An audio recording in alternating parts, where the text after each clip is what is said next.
Good morning to our UK audience and good evening to our Australian audience participants. I'm delighted today to welcome you to this webinar, Raising It Right. Understanding and making sense of raising funds and navigating banks and finance is a daunting and complex task, particularly in a new market. Identifying the best type of funding and how to structure your company is crucial. This webinar will bring together experts from MHA and Freeths LLP in conversation about how to raise it right, accessing funding in the UK. MHA's Head of Banking and Finance partner, Greg Taylor, has a wealth of experience in supporting overseas companies set up and establish themselves in the UK. And Naomi Spring, an experienced corporate lawyer from Freeths LLP, specialises in UK fundraising and investment. Now, a bit about Greg. He heads up the banking and finance at MHA, and it offers debt advisory, banking consultancy, and also acts as a commercial finance intermediary, helping businesses who need to raise finance. He has 25 years financial services experience, having worked in senior positions for both bank-owned and independent finance houses before joining MHA in January 2015. And he works with a wide range of companies, including owner-managed businesses, SMEs and corporate clients across many sectors. And a bit about Naomi. Naomi is a managing associate with Freeths LLP. She's an experienced corporate lawyer in the highly regarded London team and specialises in business matters relating to UK fundraisings and investments, venture capital, and cross-border M&A and private equity, joint ventures, refinancing, reorganisations and restructurings. She also advises on general corporate advisory and shareholder matters. Greg and Naomi are going to be doing a tag team on a number of these important topics today. There will be questions to follow, so please do put your questions into the Q&A on Zoom, and I'll hand over to Greg. Thank you, Jo. Good morning, good evening, everybody. So we're going to take a whistle-stop tour as best we can in 40 minutes through some very complex issues and structures. I think what I would say to start with on my part would be that certainly on the finance side, my idea is to give you some guiding principles today. Now, clearly, individual business scenarios may change some of those principles, and so therefore this is a catch-all rather than an individual scenario presentation. If you do have an individual scenario, that it may be slightly different, so please reach out and we're happy to chat through any individual scenarios. If we could have the first slide up, please.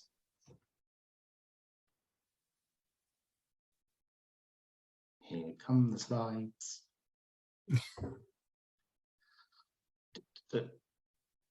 Yeah, next one, please.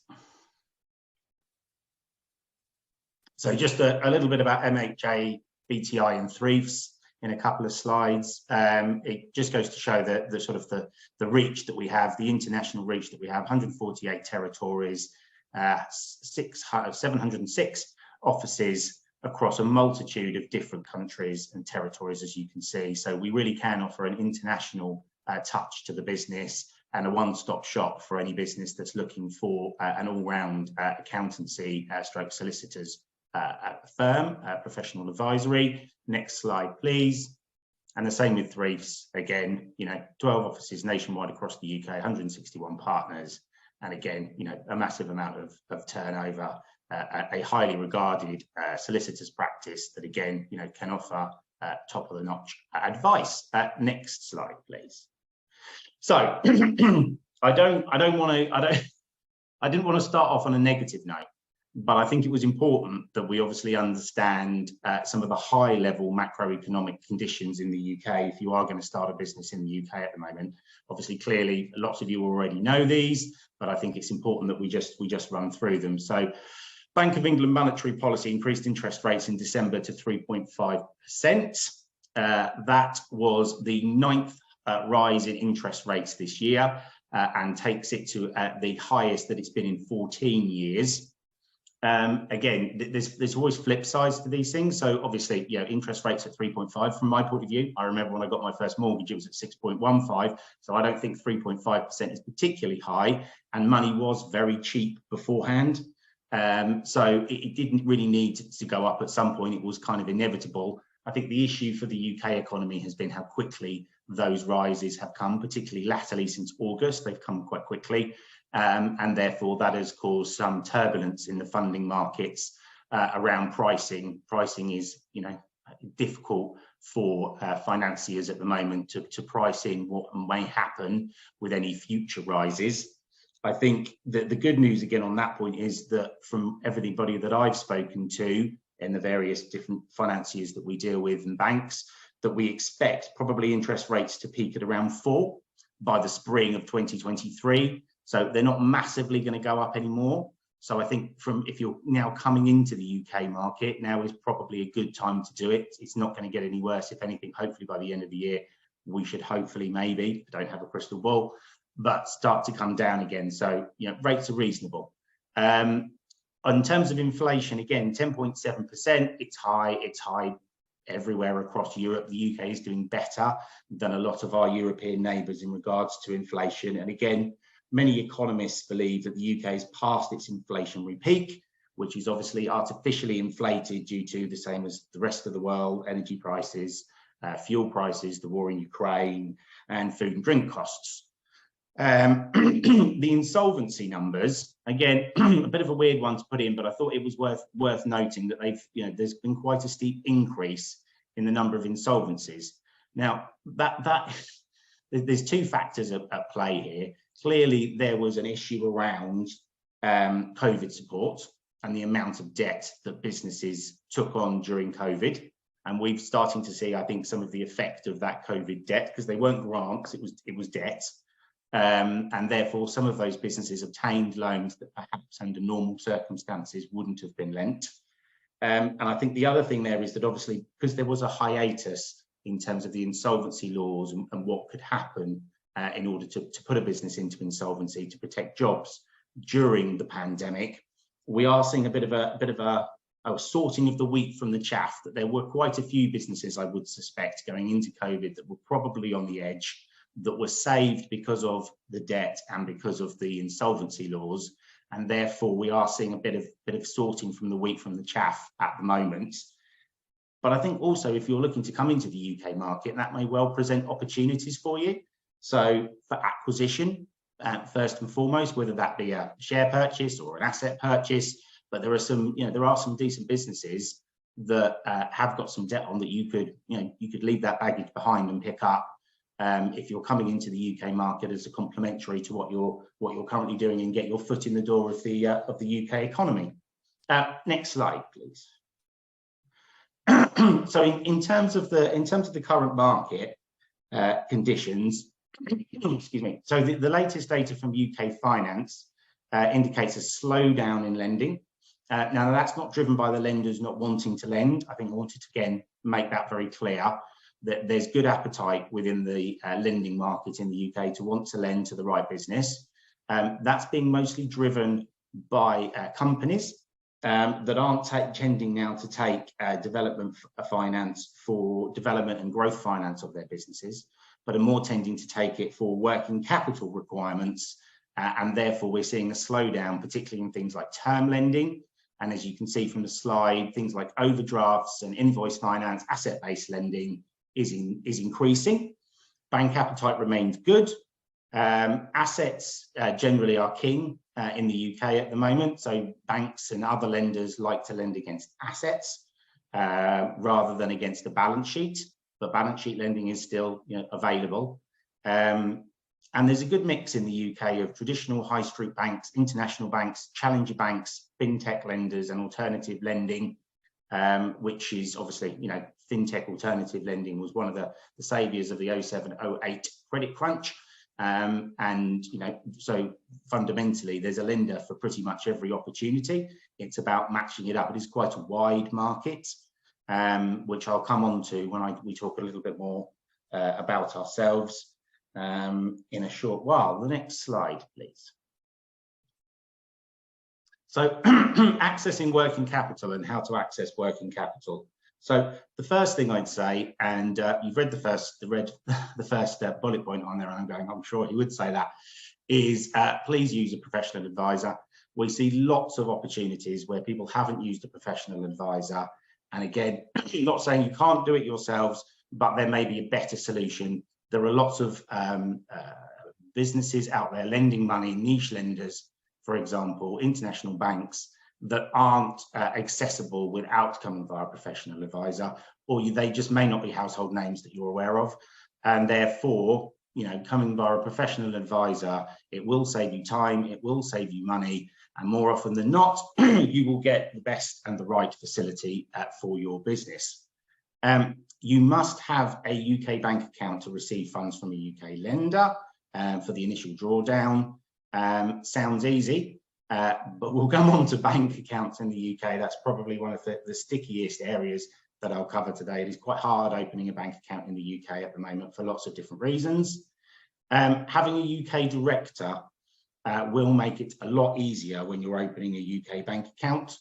That is one of the prerequisites. We deal with a lot of international businesses. We tend to have a UK director as our recommendation. If a PG is therefore required, a personal guarantee, then obviously it's between the directors, but in lots of cases you can get a separate bit of paper drawn up between you behind the scenes, where the UK director takes the PG, but he is covered by the other guys, the other directors that are offshore. So, but a UK director is really helpful and will definitely strengthen your case when accessing working capital in the UK.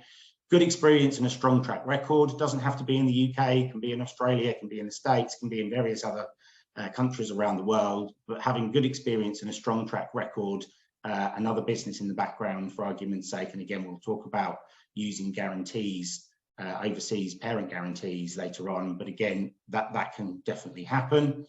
And a well-capitalized balance sheet if assets aren't available. As we said, assets are king.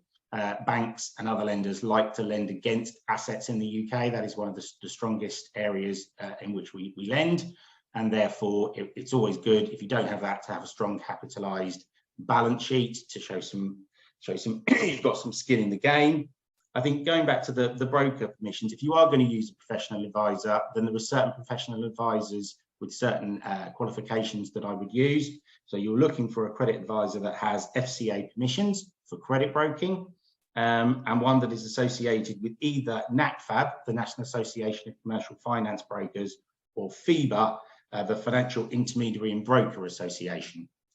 I thought I'd put up 3 useful websites for you. So in terms of grants, there are lots and lots and lots of grants in the UK, mostly around technology and that kind of stuff. And therefore, there's a website there so that you can find some grants that are relevant to your part of the business.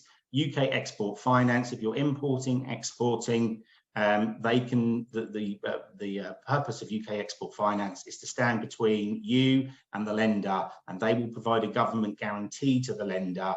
If the lender likes the proposition but is a bit nervous, then the government will step in and provide a guarantee to try and encourage exports and imports into the UK. And then the British Business Bank. If you are starting a business from scratch, it's a brand new business, the British Business Bank is the place to go to for the startup loan scheme. You won't get a cheaper startup loan than at the British Business Bank. You can borrow up to £25,000 per director. The British Business Bank is not a bank in the true sense of the word. It's more administrative from that sense, and it hands out government funds first and foremost. So that's my part covered. I will now hand over to Naomi, who will cover some sections from a legal perspective. Thanks, Greg, and a big hello to everybody. So as mentioned, just briefly, I'm from Freeths, which is a leading national law firm in the UK. We have over 12 offices and a large network of lawyers. And if you'd like to reach out at any point after this presentation, you can do so by finding me on Google's. Just type in Naomi Spring and Freeths, and it should pop up. But moving on to what I'm going to cover today. So I am delighted to talk to you today about the UK equity funding market and potential tax reliefs that may be available to equity investors in the UK, and then move on to the different legal structures you can use to operate your business in the UK. So to kick off with the equity funding piece, The funding process will look slightly different depending on the stage that the company is at. And the stages of funding can broadly be categorized as follows.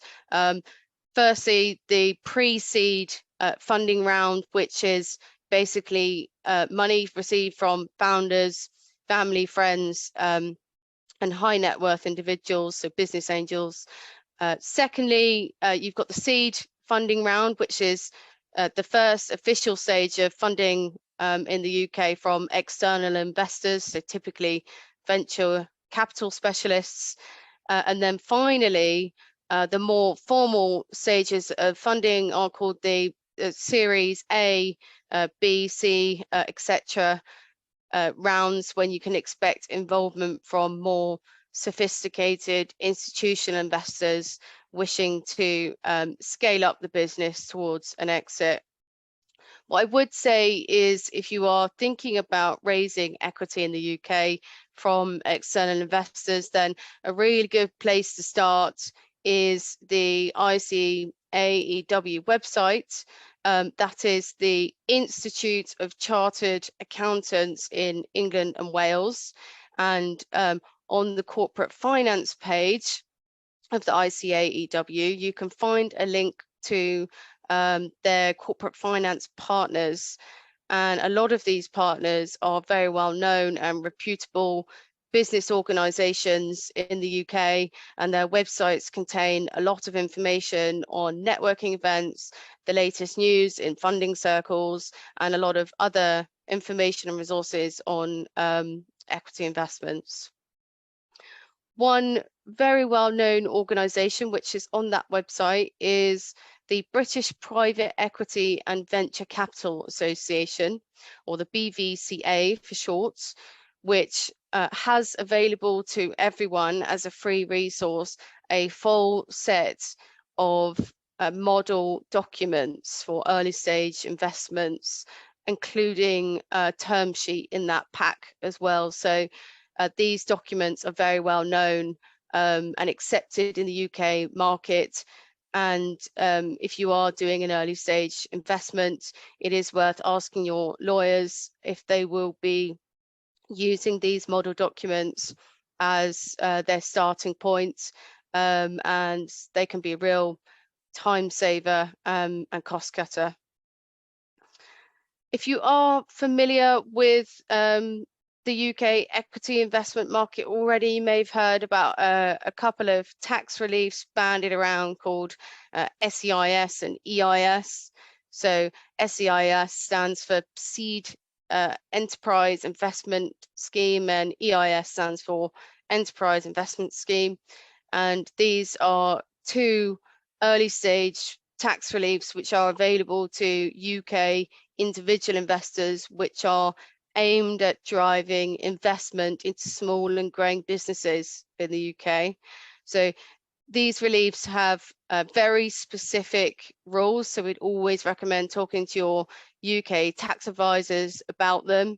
But broadly speaking, if they apply, then the individual investors can get very significant tax benefits, which can make early stage investment very attractive to them. So from a company perspective, if a company wants to attract SEIS or EIS investment, then the key thing to be aware of is the need to abide by the particular rules attaching to these reliefs, and the potential for the relief to be subsequently withdrawn if the rules aren't met. And some of those rules do include obligations on the company. And this often means that the legal documents will need to be slightly more prescriptive when these reliefs are being sought by investors. Separately, there are various other tax reliefs available in the UK for early stage companies. One of the most popular ones is called AMI, which is a tax efficient share option scheme for employees. Again, we recommend talking to your UK tax advisors if you're interested. Next slide, please, Janice. Thank you. So moving on then to legal structures for running your business in the UK. You don't have to have a separate legal entity. You can be incorporated outside of the UK and just have what we call a branch or place of business in the UK. There are some high level filing and accounting requirements, but effectively you can just walk in on day one and commence trading if you want to. Unfortunately, it is not yet possible to do what we call a redomiciliation in the UK. So that would be moving your Australian incorporated entity to over here whilst maintaining its legal identity. So just effectively swapping the jurisdiction of the entity to a UK entity. As I say, you can't yet do that, but the government is talking about bringing this in very soon. So definitely one to watch for the future.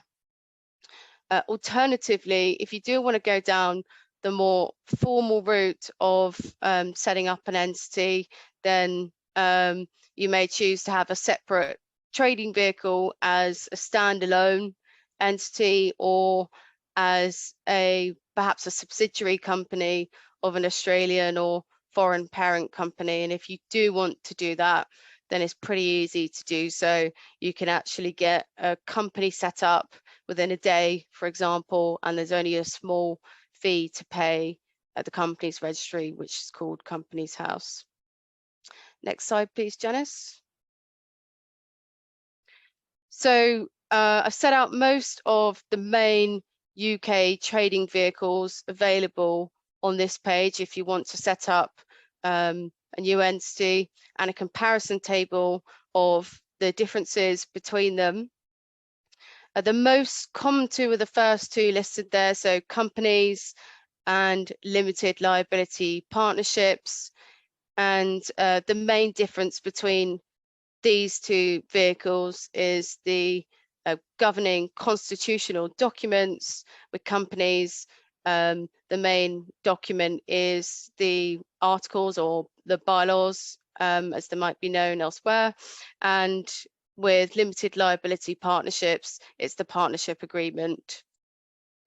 So as I say, that's the main difference, but they are similar in that they are both corporate bodies with separate legal personality, and the shareholders or the partners that own them generally won't have personal liability for the debts and obligations of the business because they are their own entities. You can get other types of partnerships as well, which are not separate legal entities, and for which the partners would be personally liable. And these are general partnerships and limited partnerships, but we won't go into detail on that here because these are typically more seen in a funds context. Next slide, please, Janice.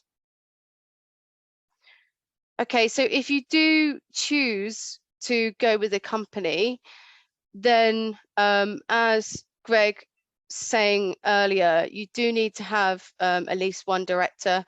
You also need at least one shareholder, although it can be the same person as the director. There's no maximum number of directors, and the minimum is one. And whilst there is no legal requirement for the director to reside within the UK, as Greg was saying, there might be reasons for needing one. So for example, the banks might require one. Worth bearing in mind that under English law, there is a concept of being a director if you are acting as one, even if you weren't officially appointed as one. So we call these shadow directors or de facto directors. There are a couple of nuances between the two terms there, but it's important to note because you could be a director if you're acting as one without knowing. And this means that you will have directors' duties under both statute and common law, and therefore potential liability if you breach those duties. And I've listed the main statutory ones on this slide. Now handing back over to Greg to pick up on some of the practicalities for new businesses in the UK. Thank you, Naomi. So one of the stickiest things to try and do at the moment, one of the most difficult things to try and do at the moment from a finance perspective, is open a UK bank account. I can see there's a question in our questions and answers about bank accounts. It is a bit of a minefield. It has been like that for probably at least the last 18 months.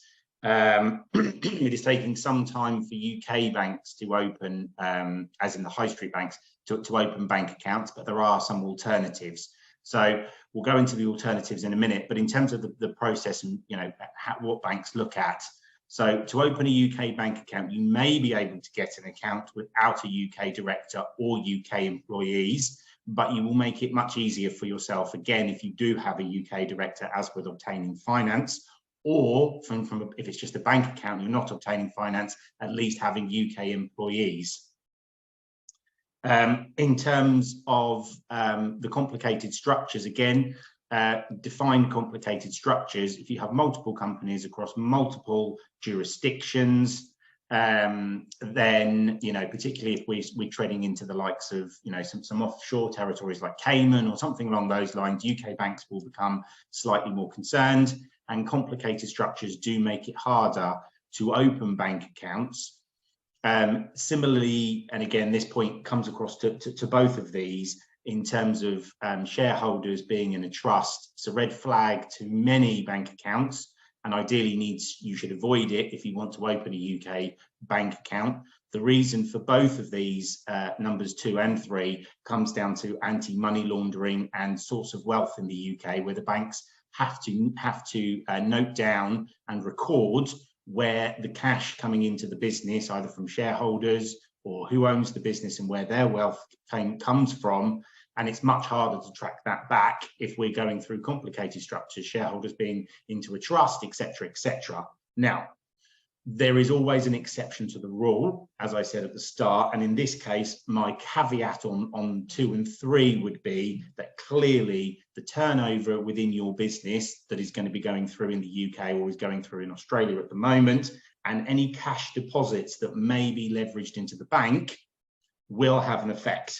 So less than 2 million turnover, forecast turnover in the UK, we would normally be looking at a fintech bank as a starting point to get a foothold into the UK. Anything above that, the high street banks would become much more interested.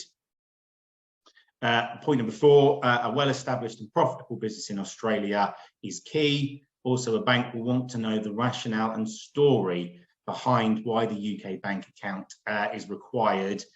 The last bit there is key. It has to make sense. So we have a number. One of the key things that we do within MHA, within the banking and finance team, I have an expert here that deals with bank accounts and opening bank accounts for businesses coming from abroad through the BTI network and outside of the BTI network.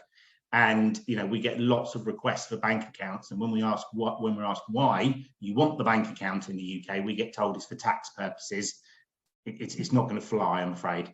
The bank is not going to open a bank account purely for tax purposes. It needs to be a better rationale than just for tax purposes. That can be part of the story, but it has to, as I said, it has to make sense. We have access to all the high street banks, as I said, some private banks, technology banks, and payment service providers. So we can provide you with an honest overview of what may or may not be possible. Again, it depends what you want from your bank. If you just want to retain funds in the UK and pay funds out of the UK, then quite possibly a payment services provider will be more than sufficient for you to open an account with. If you do need more additional services on top of that, backs, payments, FX, various other different things that you require that a bank needs to provide, overdraft, lending facilities, argument's sake, those sort of things, then again, we will have to go to one of the technology banks, the private or the high street banks, and again, they'll have different levels of entry into those particular sectors. Next slide, please. I'll hand back over to Naomi. Thanks, Greg. So if you have a place of business over here or an established presence, then you probably will need to register with the UK's tax authority called HMRC for corporation tax purposes. But note that even if you don't have a base in the UK, there may be some circumstances where you need to register with HMRC. So for example, if you supply any goods or services to the UK, or you expect to the next 30 days, then you may need to register with HMRC for VAT purposes, and VAT is being the local consumer tax in the UK. There may be other authorities that you need to register with as well. So one example is the Information Commissioner's Office, which is also called the ICO. This is the authority in the UK which is in charge of safeguarding personal data. So if you are a UK company processing personal data relating to UK individuals, then it is highly likely that you will need to register with them.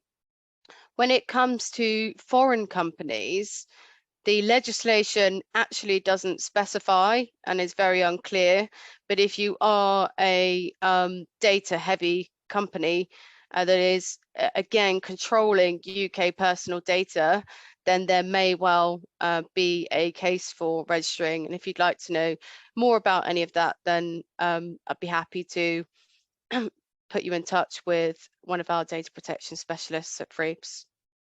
Next slide, please, Janice.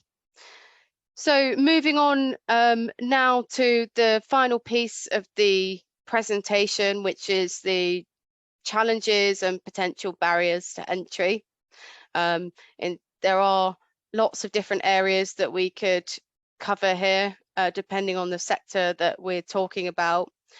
In general, however, I would say that the UK has a fairly stringent regulatory environment, and from a funding perspective, if you are raising money, even if it's just from early stage investors, you could be caught by the financial promotions regime, which is a regime enforced by our financial conduct authority over here.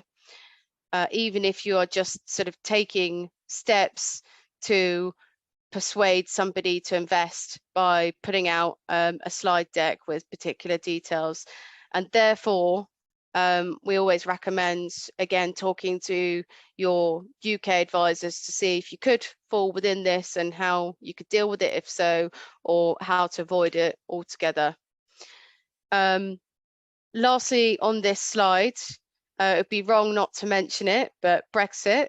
So the overabundance of red tape introduced and additional border controls since Brexit took effect has caused some physical supply chain issues, delays and increased costs, etc., in terms of access to the UK, to the EU from the UK. And these issues has of course been exacerbated in more recent times by the pandemic and the situation in Ukraine. And to combat this, we have seen a move by some UK businesses to use supply chain strategies such as stockpiling and over ordering on goods, as well as increasing the prices to customers.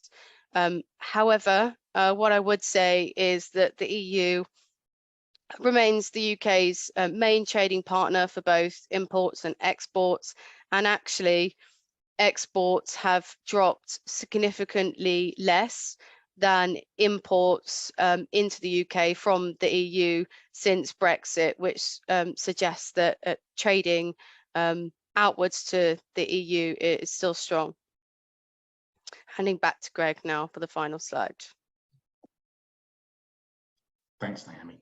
So some challenges, again, some barriers to entry, particularly around what lending covenants we would see typically in the UK, and security requirements for lending from banks and other financial institutions. So standard business lending security in the UK is always an all assets debenture. So that covers all the assets of the business.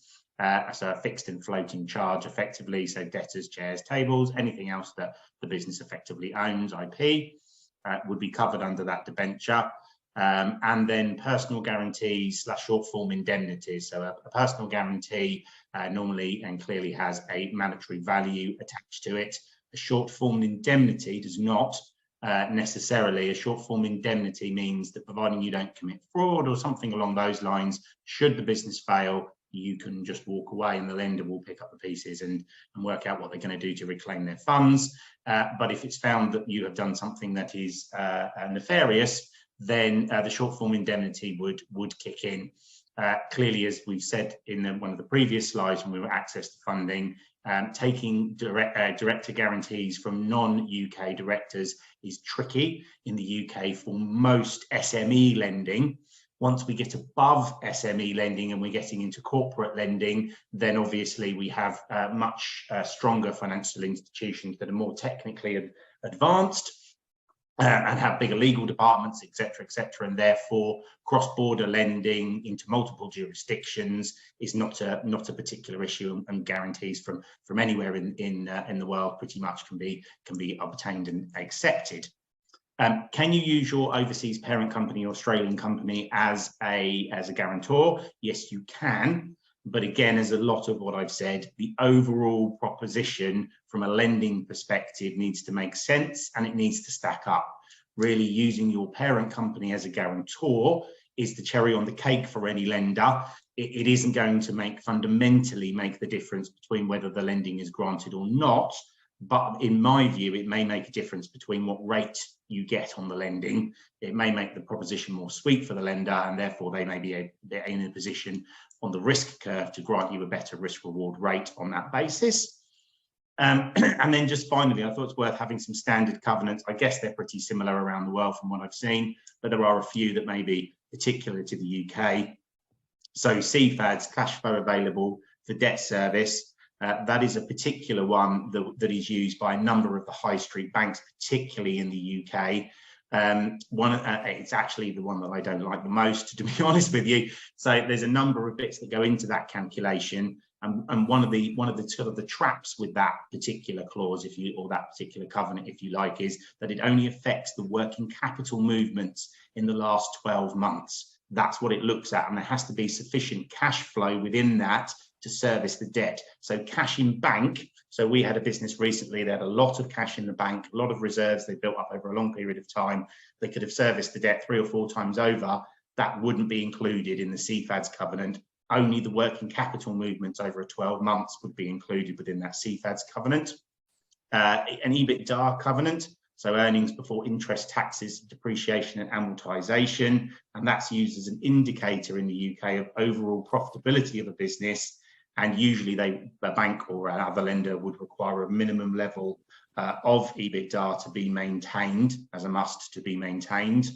And then net worth, similar to EBITDA, it's another sort of test to see that the company's worth is the value of the assets after paying off all the liabilities like debt.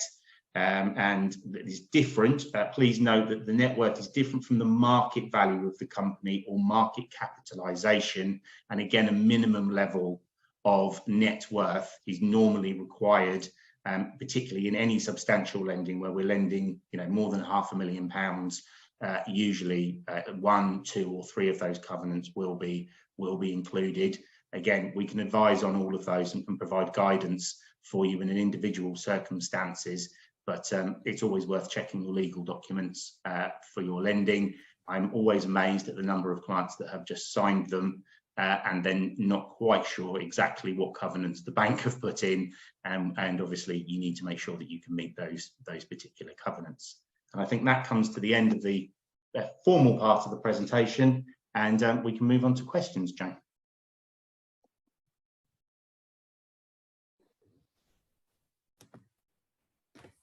Great. Thank you, Greg and Naomi. What an excellent overview that was. There's quite a number of questions that people want to ask. So I'll start with the questions that the audience want to ask, and then I've got a couple of my own that I'd like to ask. So we've got a question from Jeff Bowman, and he says, which UK sterling area banks are the most likely to open sterling bank accounts for/to lend to Australian-owned businesses over here in the UK?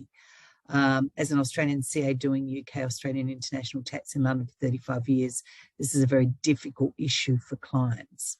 So which sterling banks are most likely to open sterling bank accounts for Australian-owned businesses? Okay, so I don't, it's difficult to say that there would be a particular bank that would be more likely or less likely to do it. It does come down to the individual circumstances of that business trying to open the bank account in the UK, as we went through the various different parts of, you know, what banks look at when they're opening a bank account. And clearly, you know, the more of those we can tick or cross appropriately, the more likely you are to get a bank account. But, you know, particularly at the moment, we're finding that the likes of HSBC are quite open to open bank accounts at the moment. So HSBC would be one that I would mention. Certainly, NatWest aren't interested at all. I'm not speaking out of turn. If it's international, not Australia, it's not personal. It's just that they're not opening bank accounts for international businesses at the moment. But I think that HSBC would be my first port of call, but happy to look at the individual scenario and provide some advice at a more granular level. Great, thanks. Naomi, do you have a view on that? I think, as Greg said, really, not much further to add. I've also heard that HSBC are pretty good on that kind of thing. One of the areas that I've found has been quite attractive to individual investors, even family offices, has been, you know, the whole EIS, SEIS tax breaks. And I think family offices are a growing area for the place, you know, place to go for funding. Have we got any comments on that? Do you want to go into the tax break in a bit more detail, or yeah, you know, what's been your experience? Yeah, of course, no problem. So I should just start off, short disclaimer, because lawyers love a disclaimer. I'm not a tax lawyer. So I won't sort of go into too much depth, but broadly speaking, so there's SEIS and EIS, and SEIS is the one that applies to smaller investments. So we're talking about investors putting in, you know, 100 grand or perhaps a couple of $100,000. And the tax reliefs that you can get are something like up to 50% of the amount invested. You get income tax relief for, and also the opportunity to exempt the capital gain totally on the SEIS shares. And then with EIS, it's very similar. Again, you get the opportunity to exempt, subject to certain conditions, the EIS shares from the capital gain altogether for the period that you hold them. And the income tax relief for the individual investor for that one is 30%. But as I say, there are conditions and rules around eligibility. There are maximum caps on the amount that can be invested and that kind of thing. So it is an area where if you're going to go down that route, you just need to look carefully at the rules. It's not super complicated. It's just a matter of making sure that you're abiding by them and the documents say the right things so that the company and the investor does the right things to get the relief. Great, thanks, Naomi. Greg, did you want to add any further comment to that, or? No, tax is a minefield. Take advice. Take advice. Take advice. Take proper tax advice from a lawyer and also from an accountant.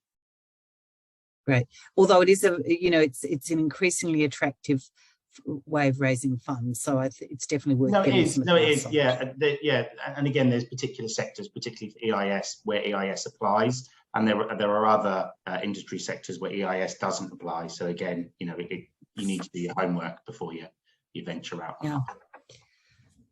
Good. We talked a bit about using the Australian parent company as security.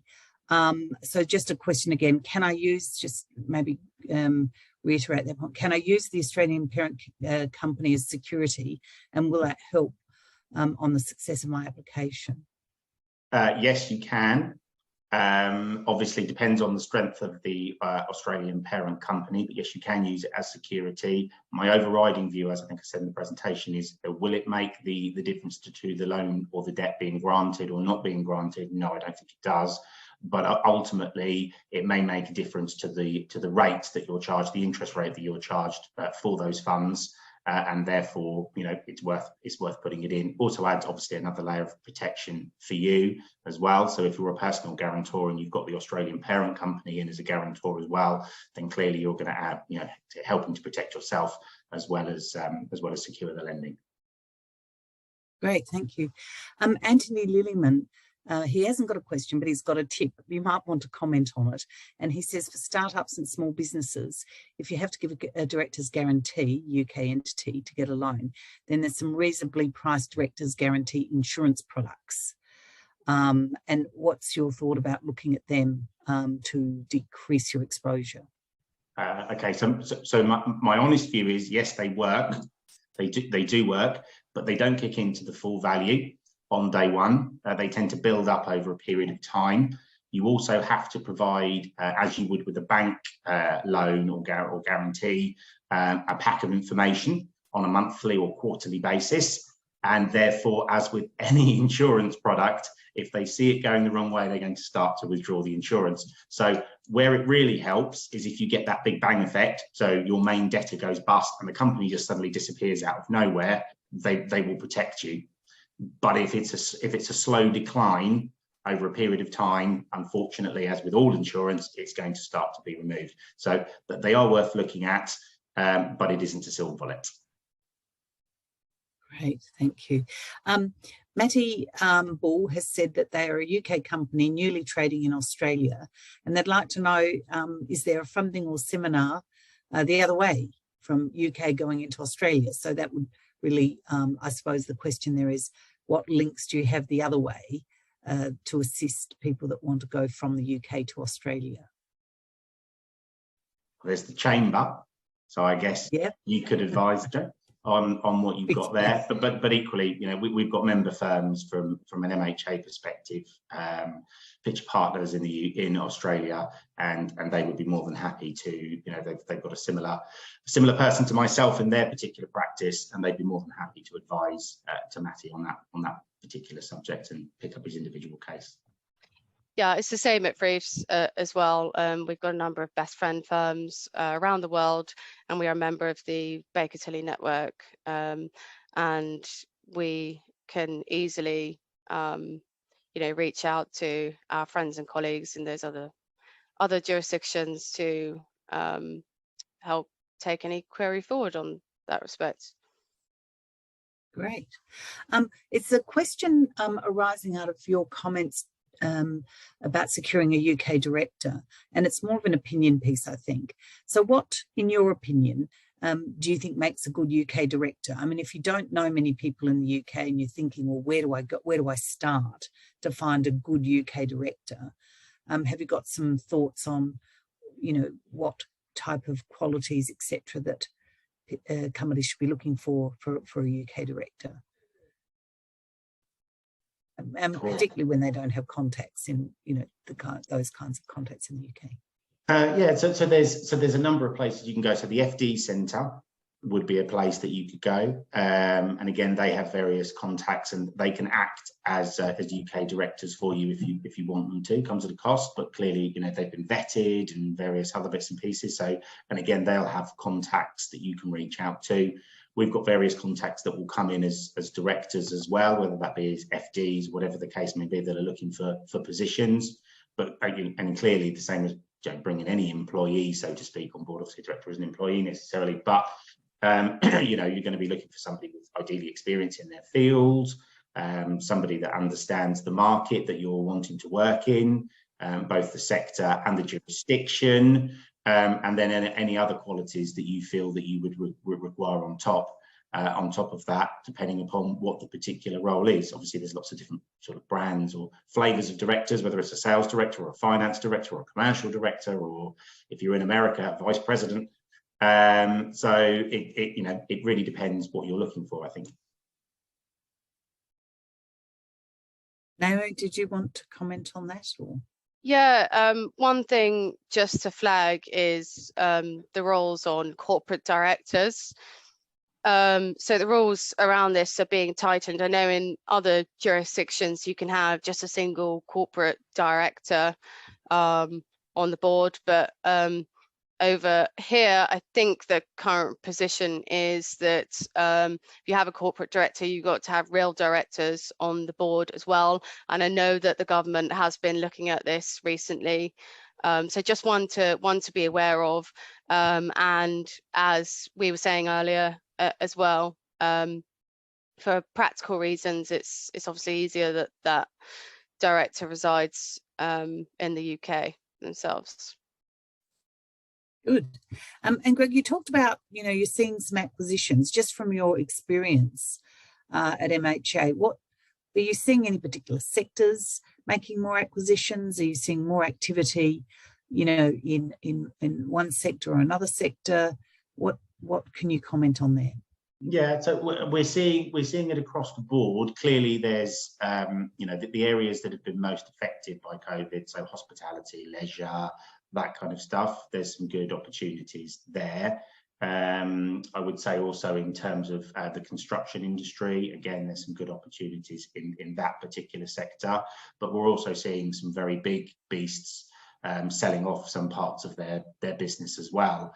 So, you know, the post office, for example, we've seen a number there where they've sold them off. DHL have sold off a bit in the UK recently, et cetera, et cetera. So there seems to be quite a lot of activity on the M&A sector wide, you know, sector agnostic, quite frankly, across the board.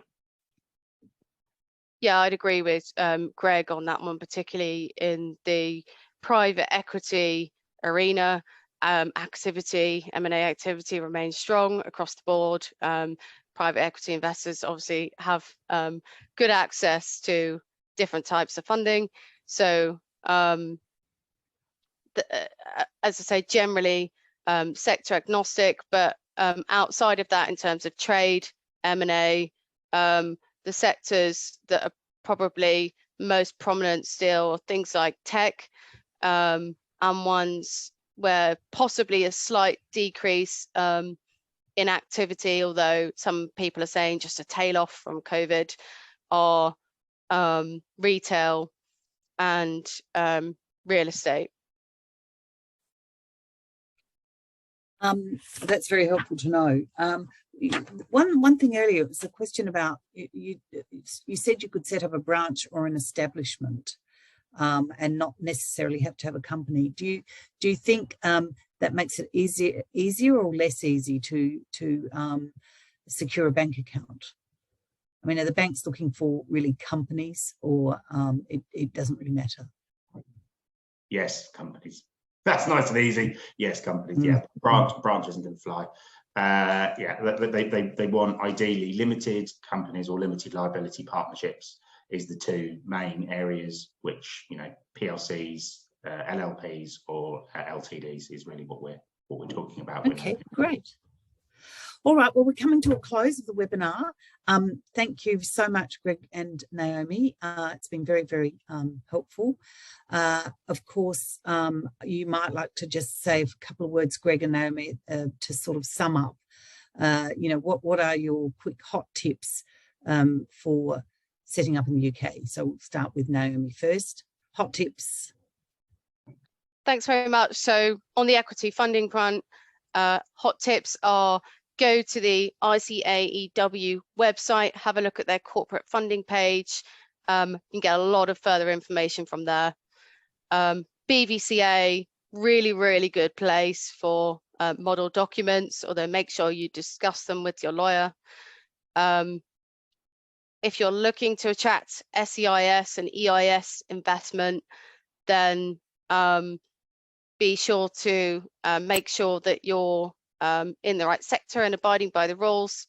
Otherwise, the investors could be very unhappy when their relief is withdrawn. And finally, if you are going to set up, probably, as Greg just said, you're looking at a company or an LLP as the easiest vehicle to set up as. Thank you. Greg? I would say have a UK director. You'll make your life so much easier. I would say that if you are looking to gain funding in the UK, having a strong Australian company in the background will assist. The track record will be really interesting and useful to any UK bank looking to lend. And last, but by no means least, I would say take advice, not just from a professional advisor, but UK Export Finance, the British Business Bank, the other websites that we put up on there. They offer some really useful, free, impartial advice, and they'll be able to point you in the right direction of where to go. And of course, you're always available, aren't you, Greg and Naomi, to take any questions, etc., from the audience. Please, we encourage you to contact MHA and Freitz. We thank them very much for sponsoring and supporting the webinar. This is the second